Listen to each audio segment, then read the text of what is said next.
Holy wisdom, touch my mouth, that I may speak your words. And may the words of my mouth and meditations of all of our hearts bring peace and justice to God's world. Amen. So yesterday was October 6th. Yes. And it was 50 years to the day ago, yesterday, that Reverend Troy Perry held that first service in his living room. And it was a bold thing to do, because this was 1968. And I wasn't around then, but I know history well enough, and I have studied it well enough to know that that was a very important year in our country's history. And so was 1969, the following year when Stonewall happened in New York City. But even before Stonewall, Troy was going through this process of transformation within himself. And I do believe, as many of us have over these past 50 years, that God did choose him for such a time as this.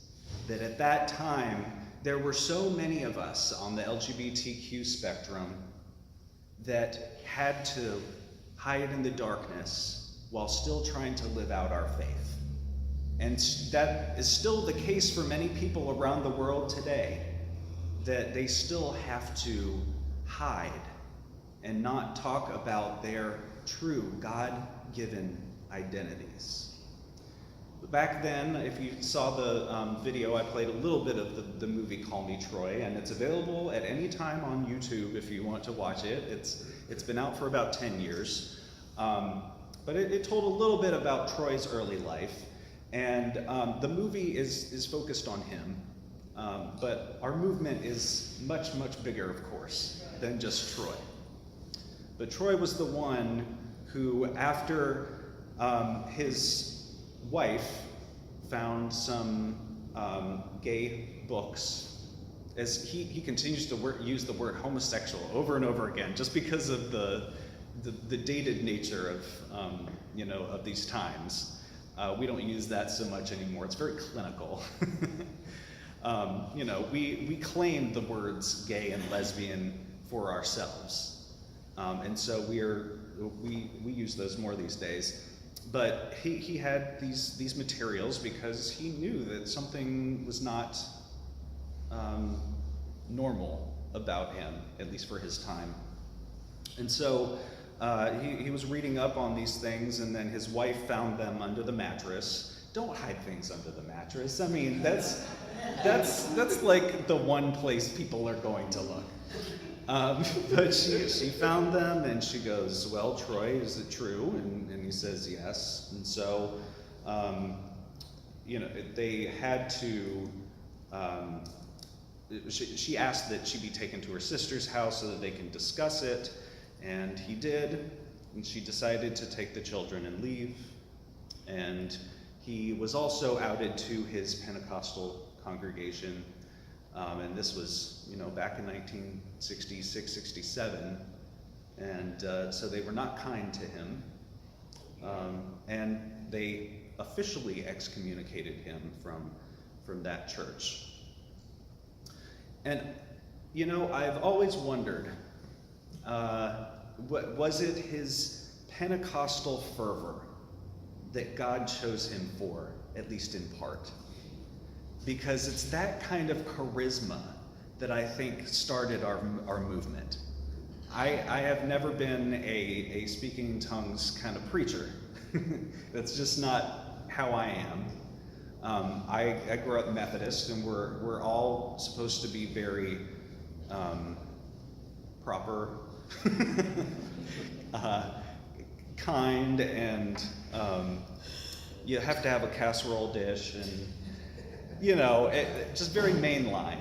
And so Troy's fervor, to me, is a little different than what I grew up with, but at the same time, I see how that was needed for someone to be able to speak out with the kind of boldness that he had and still has. He's 78 years old now and still lives in Los Angeles. And MCC Los Angeles is still thriving there. And over the years, we've gained 43,000 members, 300 churches in 22 countries around the world. Yes. And even though church culture changes from time to time, at least in the past, say 40 years, across denominations, church attendance has gone down in the United States. But we watch, for example, in South America, where our churches are thriving, in Cuba, where we just planted a couple churches in the past few years, and those are thriving. The gospel never changes. People's perspective on the gospel changes. We've been preaching the same essential gospel since Troy started it, though the education that he had was from Moody Bible College. And so, no, he did not go to a mainline seminary where they would teach him the kind of scholarship that I got when I went to Pacific School of Religion in Berkeley, a school that was started by the Congregational Church. So there's a little different context there, and he brought with him what he had, his own knowledge of Christian faith. And so he started the Metropolitan Community Church with a three-pronged gospel. And he said the first is salvation, the second is community, and the third is social action. And that's essentially what we still go by. We see salvation in different kinds of ways. One person in MCC may believe in praying the sinner's prayer and being delivered from a literal hell. And then there are others who believe in salvation by liberation from oppression. And that's what I preach mostly, is that is how we are saved, is we are delivered out of oppression by our God and through community, because the community is the body of Christ. And the social action piece has always been important for us too, from the very beginning. We have been celebrating same-gender weddings in MCC since the very beginning. Whether or not any church or any government would recognize it, we have been performing those weddings since probably 1970. And back then, in the 70s, one of our ministers, Reverend Charlie Earhart, who was the preacher at my ordination 9 years ago, actually, he performed the first legal marriage in the United States in the 70s. Because in Boulder, Colorado, one of the clerks said, well, I don't see why we shouldn't let you get married. And so they approved it. And of course, later on, they withdrew. But for that period of time, that was the first one, way back in the 1970s. And then, just in the past decade, it was Troy and his partner Philip, who have been spiritually married for decades, but they were one of the couples to sue the state of California for the right to marry legally. And if you watch Troy and the way about him, he is just that way in social justice work as he is in the pulpit. He will not hold back, and he will speak the truth to power. There was a point where Troy decided that he was being led by God to fast until the government would give specific rights to gays and lesbians. And so he laid himself out in front of the federal building and just wasted away because it was just day after day after day after day. And finally, they listened to him and they did something about it. Social action has always been intertwined with our faith. It's not just that we are spiritual people and that we are political people. And it's not just that we are spiritual people and that we are sexual people. But all of it is intertwined. And MCC allows us, gives us permission, like we needed it, gives us permission to live a fully integrated life instead of having to compartmentalize different parts of ourselves. And that is the joy of the gospel to me, that we can fully live without shame. And isn't that a wonderful thing? When Troy decided to start MCC, he didn't know who would show up, but his naivete proved to be a good thing. Do you know the Advocate magazine?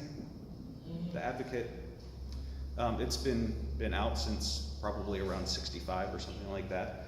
And it's the main LGBT magazine and has been all these years. And I think it started as a newspaper, not as a magazine. But back then, Troy decided to put an ad in that newspaper, in which he said, new church with a special ministry to the gay and lesbian community, and he named his own address. And that was a gutsy thing to do. But he said he didn't even think twice about it. This is what we do. If you want people to come to church, you got to tell them where to go, at what time, and that's just it. And by the grace of God, nothing bad happened. 12 people showed up, and not all of them were Christians. They might have just been friends of Troy who said, we're going to be here to support you. But they put on the record of the Mormon Tabernacle Choir and played that. They sang a few songs together. Troy preached a sermon called Be True to You, which is why I titled that here today.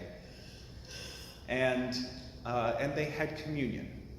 And as you saw in the reading earlier, Troy came from this Pentecostal background, and so all the smells and bells and all that stuff were not how he was used to doing church.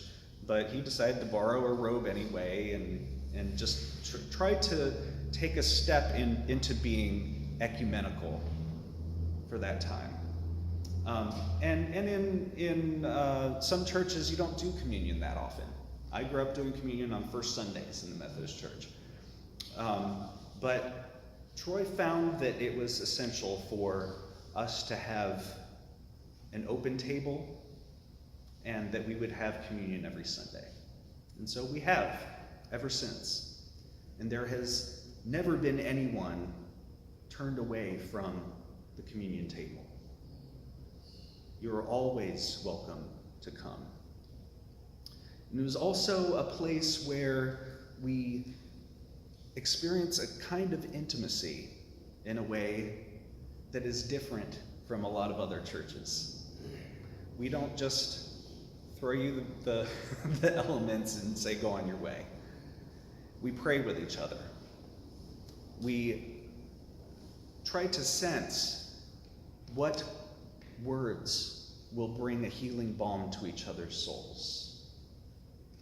And we gather here for a great love feast.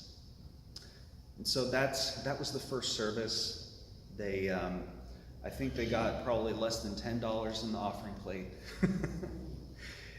But Troy was working for Sears at the time, and that's how he was able to to pay for life. But very soon after, one service to the next, they filled his living room within weeks. And then Troy would get nervous because then there was a week where a few people wouldn't be there. We'd go, oh no, we're shrinking again. And then the next week, people were flowing out the doors.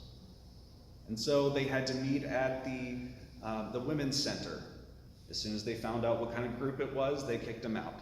So then they had to meet at the next place, and then they kicked them out. And then they grew to the point of, this is even within just a year, being in a local theater. And that's where the owner of the theater was kind enough to say, not only can you be here, this was, the owner was not LGBT, but he said, not only can you be here, but you can be here rent-free, so that you can someday buy your own property. And it's that kind of kindness that you see every once in a while, at least for me, that keeps me going. So they did. They stayed at that theater and built the church there. And by then, they had probably about 1,000 members in this Los Angeles church. And they were just so excited that not only could they go to church, but they could be in a place where they could all be together and to build community. And so they they bought an old church and renovated it. And unfortunately, within weeks, someone burned it down. After all of this work, it got burned down, and strange thing, the only thing left was the Bible sitting there on the altar, unscathed. I don't know what that says, but it said to Troy that we have to keep going. And so that morning, the church was burned on a Saturday. The next morning, people expected to go to church, and they showed up, and they had church in the street with over 1,000 people in the street. And they said, we will not be discouraged. Just because the church is burned down doesn't mean that we stop here. He says, you know what this is? The closet just burned down. And now we are all out here for the world to see. And yes, they did move on. And then churches started little groups of people that were already meeting as LGBT Christians in different cities, heard about this. And so they were calling into Troy saying, how can we network with you? And within just a few years, there was San Francisco, there was Seattle here in 1972. There were cities all around the country, and then spreading out to Europe, to Australia, all over the place. And of course, we aren't the only LGBTQ Christian movement, but yes, it is the largest in history. We don't always agree with folks. Some are going to want to be more conservative in theology, beyond being ecumenical, and that's okay. But here we are in MCC evolving from one time to the next. And Troy stepped down from being the head of MCC back in 2005, I believe. And so since then, it's been 13 years since then, we're having to adapt to going, what is this thing that we are a part of without the founder? He's not dead, but we have to now become something different. We have to evolve beyond just a leader-centered ministry to a community-centered ministry. We are the leadership. And yes, we do have a global leader that we elect, and we'll elect one next year. a new one. But beyond that, we need to realize how that little group, how it grew. And this group, how even though, there were just a few in the beginning when Robert Sirico started this congregation. And then, that sometimes there were 150 in service, sometimes there were 10, and you are the ones who are here now, plus those who come for social events, those who come whenever they can, because we're living in times where people sometimes have to work 7 days a week, unfortunately. But we still come together in community, and we still consider this to be so very important. I guess I should talk about the gospel. And I'll say this much. Whenever I read this text about Nicodemus, I think about Billy Graham and how he used to have all these huge banners that say, "You must be born again." And so that's my idea of the scary way of teaching this passage, is to say you must be born again or else, So you need fire insurance, sign on the dotted line. But even though I do agree with that statement, yes, I do believe that we must be born again in order to move forward. Just as our church is evolving, we each evolve within ourselves, within our own spiritual lives. And so there are times where, yes, we must die to ourselves, but then emerge out and being born once again, leaving that old skin behind like a snake, leaving that skin behind to become something new. So that's what I think we are doing in this next awkward stage of ministry in Metropolitan Community Churches, is that we're going, okay, it's still important for us to preach the apologetics, preaching against those 6 texts that people use against our community. It's still important to do that, to say, no, do not take these texts out of context, because when reading scripture, context is everything. Context is everything. But at the same time, we're living into going, okay, if God did indeed create us this way, it is for a reason. It is for us to make this world more colorful. It is for us to show the world how to cross over boundaries that humans have put in place. To show each other how to cross those in love and to see God within each other.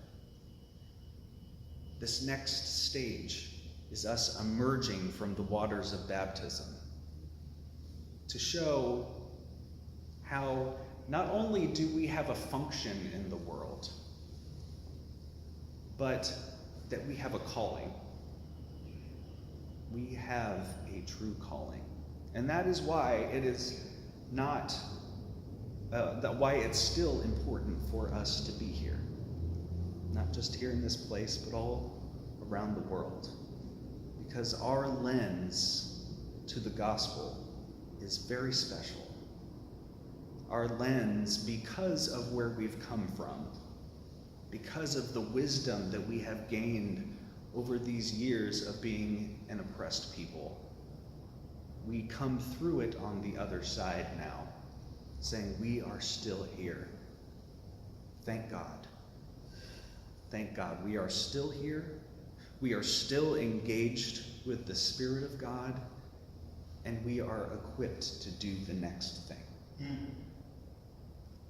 So keep, just as Troy listened, after he attempted suicide, right before starting MCC, he was sitting in that hospital bed and he said that he heard in his mind's ear to start a new church.